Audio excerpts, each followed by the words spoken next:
not gonna miss? No. Everything.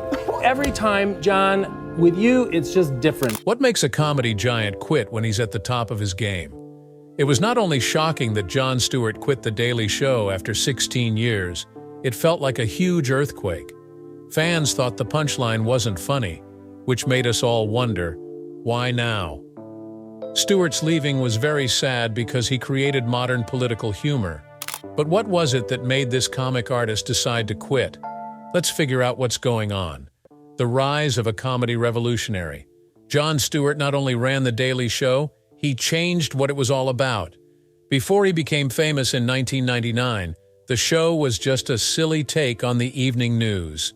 Under Stewart's direction, it grew into a culture giant that used comedy to cut through society's silly parts. Stewart turned a satirical show into the watchdog that mainstream media didn't know it needed. His wit was sharp enough to compete with any editorial piece. But what was so new about his approach? He was very good at combining comedy with sharp criticism.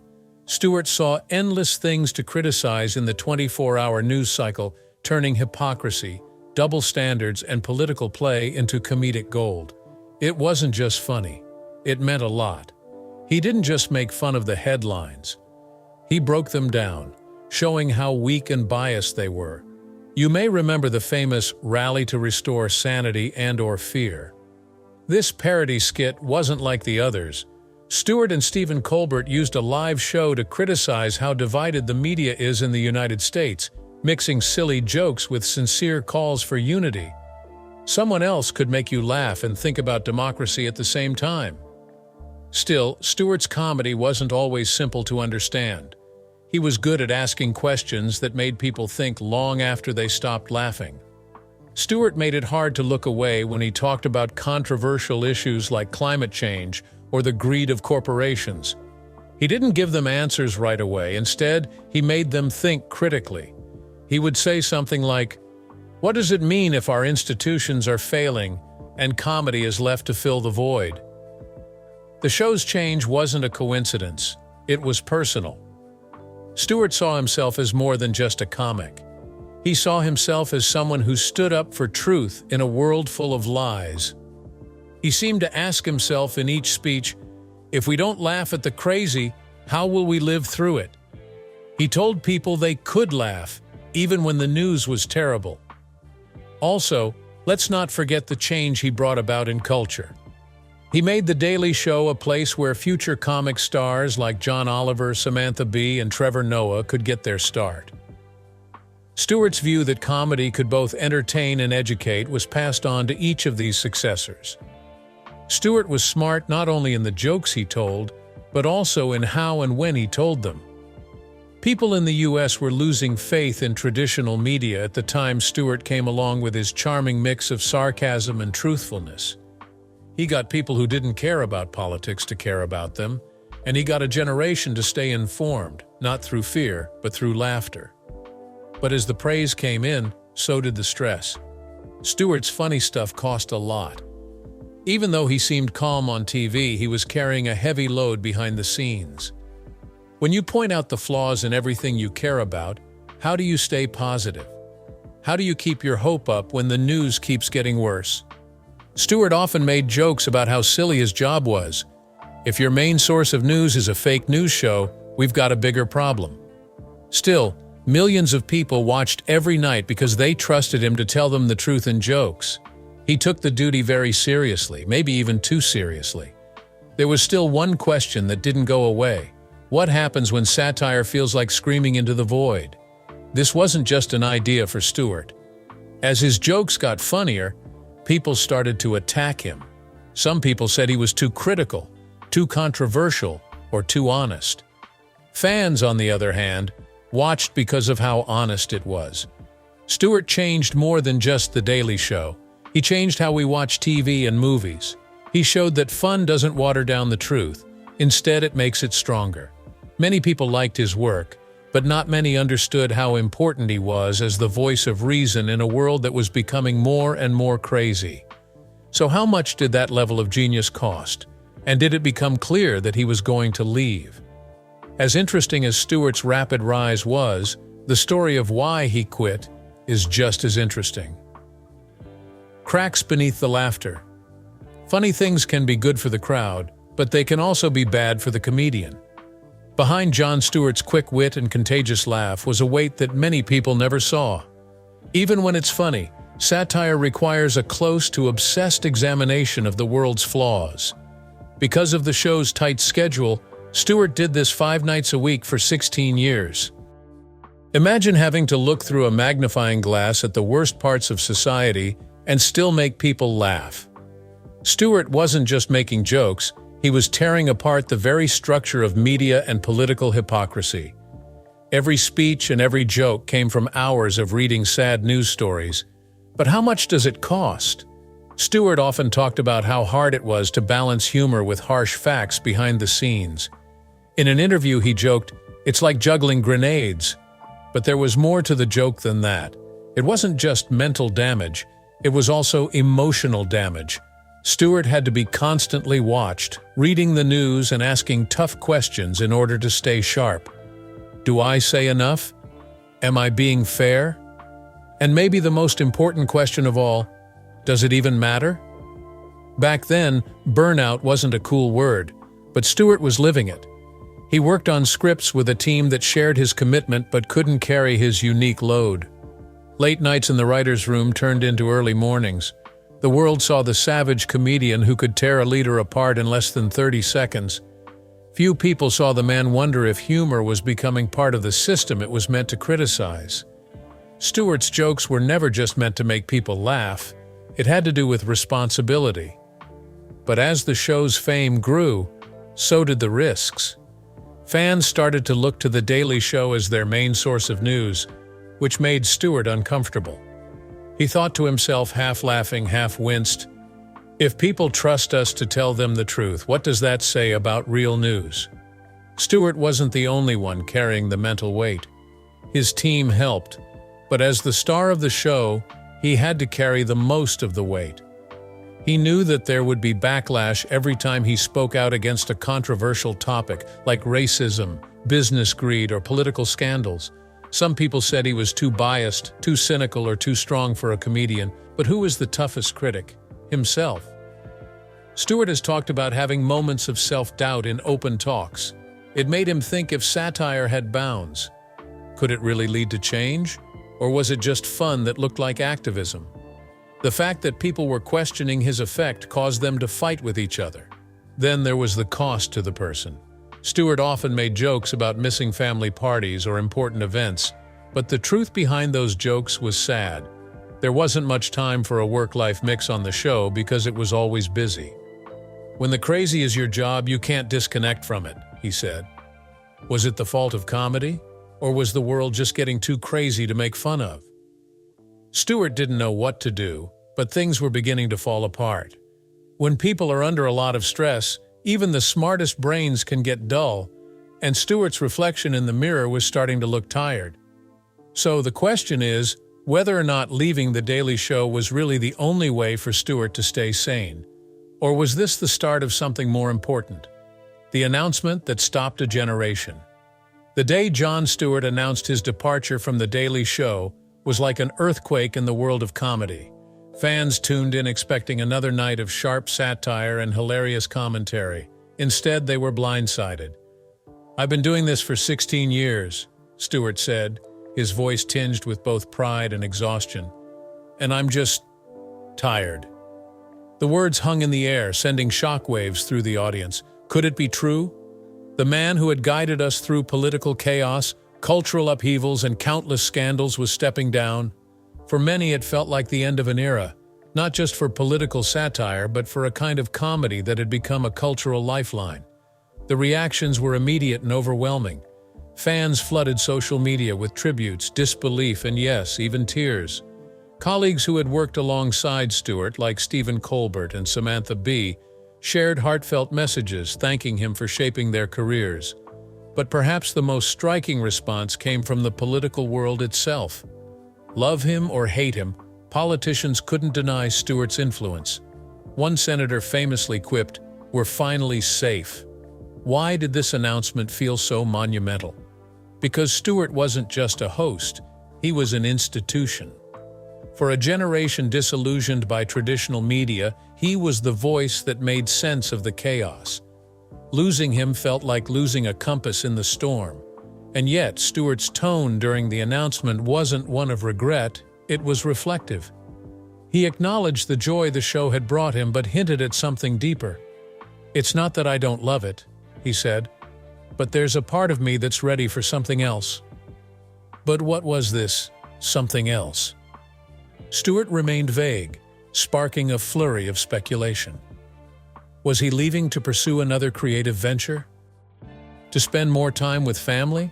Or was he simply burned out from years of fighting the good fight? The ambiguity left fans clamoring for answers, adding another layer of intrigue to his exit. The announcement also exposed a truth many had suspected. The Daily Show wasn't just a job for Stewart, it was a mission. He poured his heart and soul into every segment, every punchline. But missions are exhausting, especially when they feel endless.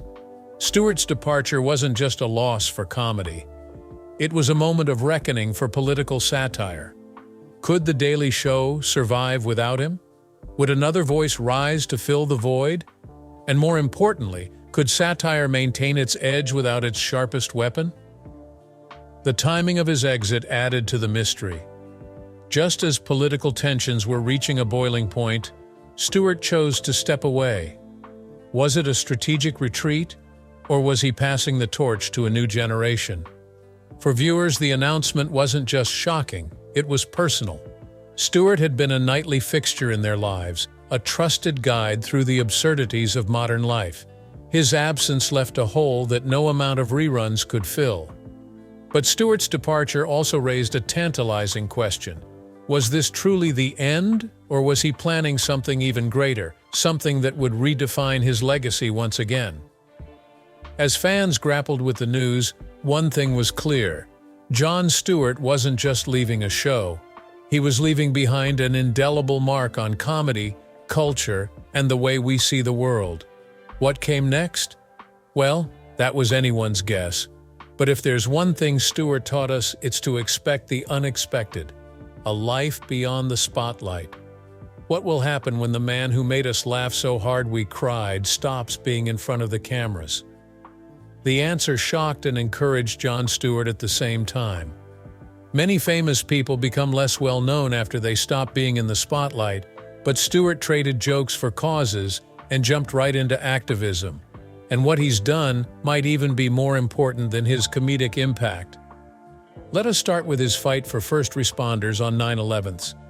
It was a personal and never-ending fight. Stewart quietly fought for their cause long before his emotional statements went viral. He worked hard to make sure that first responders got the care and praise they earned. When he testified in Congress, he really got people excited. At one hearing, Stewart's voice cracked as he slammed politicians for not doing anything, telling them they did their jobs. Do yours now. Everyone was told that Stewart's biggest strength wasn't just his sense of humor, but also his kindness. But Stewart didn't stop there in her support. Together with his wife Tracy, he became interested in animal rights and started the Hoxton Farm Foundation. What began as a dream to own a farm turned into a safe place for animals in need. Imagine giving pigs, cows, and even chickens a second chance at life. Stewart wasn't just trying to save animals, he was also trying to live the kind of humanity he talked about on stage. It's amazing how easily Stewart went from being a comedian to a campaigner. During his time on The Daily Show, he talked a lot about big problems like justice, healthcare, and equality. But after the show, he stopped talking about change and began to work for it.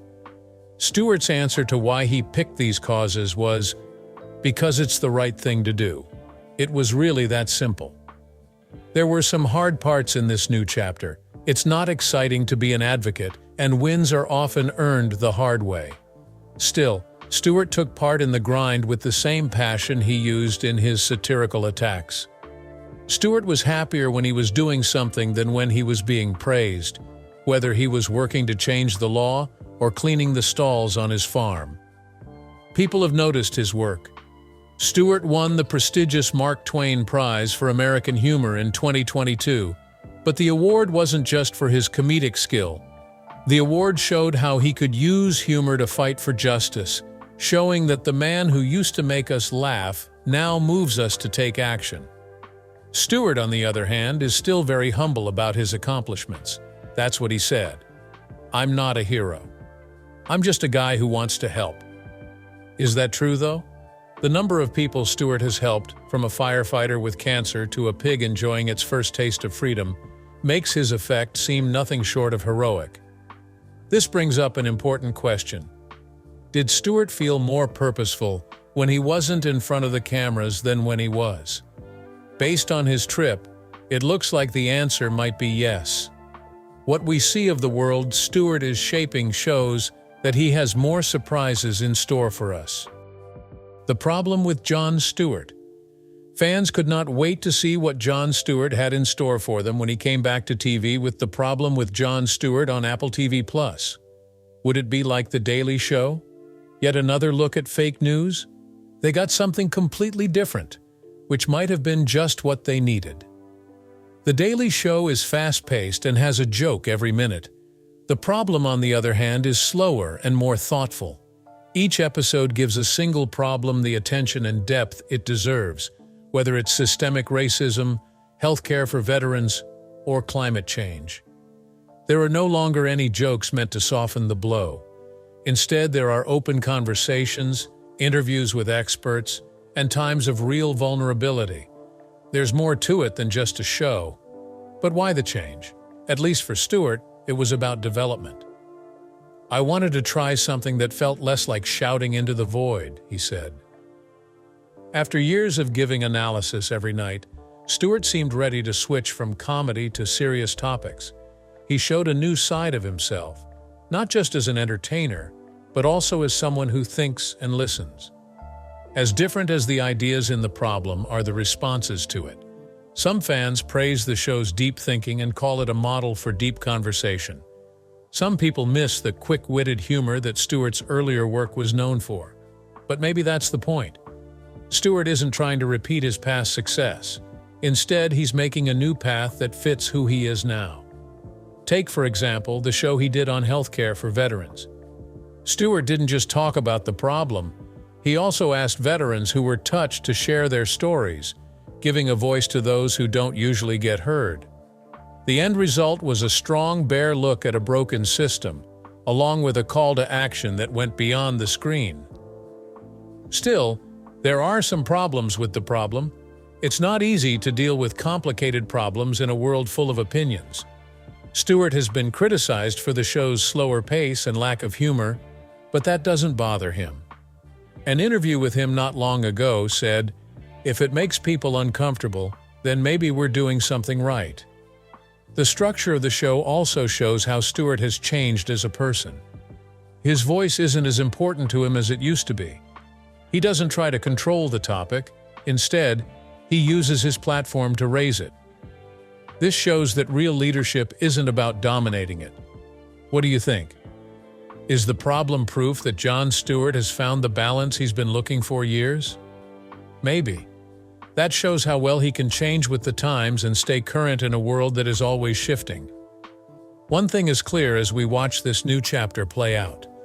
Stewart's journey isn't just about changing the way comedy is done, it's also about changing who he is. We can learn from The Problem that it's okay to ask tough questions sometimes, even if you don't have all the solutions, the legacy no one could replace. What do you call a man who redefined an entire genre, inspired a generation, and then walked away at the peak of his powers? For Jon Stewart, the answer might just be reluctant icon, but his legacy is far from reluctant. It's a masterclass in using humor as a force for change. Stewart didn't just leave The Daily Show, he left a blueprint. Look at modern political satire, and you'll find his fingerprints everywhere. John Oliver's Last Week Tonight, Samantha Bee's Full Frontal, and even Stephen Colbert's The Late Show owe much of their DNA to Stewart's fearless approach to blending comedy and commentary. These shows don't just entertain, they inform, challenge, and hold power to account. And isn't that what Stewart always intended? But Stewart's impact wasn't confined to comedy. He turned a nightly half-hour into a cultural movement, empowering viewers to think critically and question the narratives fed to them. Remember his rally to restore sanity and/or fear in 2010? What started as a satirical jab at political extremism became a platform for reason and dialogue. It was classic Stewart, clever, impactful, and impossible to ignore. And then there's the human side of his legacy, the Jon Stewart who championed underdogs, fought for forgotten heroes, and reminded us all that empathy isn't a punchline. Whether advocating for 9/11's responders or creating a sanctuary for animals, Stewart's actions off-screen mirrored his values on screen. Still, his journey wasn't without lessons. One of the most powerful? Knowing when to pivot? Stewart could have stayed on The Daily Show, basking in the glow of endless accolades. But he chose to walk away. Why? Because, as he said, you have to know when your time is done. It wasn't a retreat, it was a reinvention. And that reinvention has taught us something profound about courage.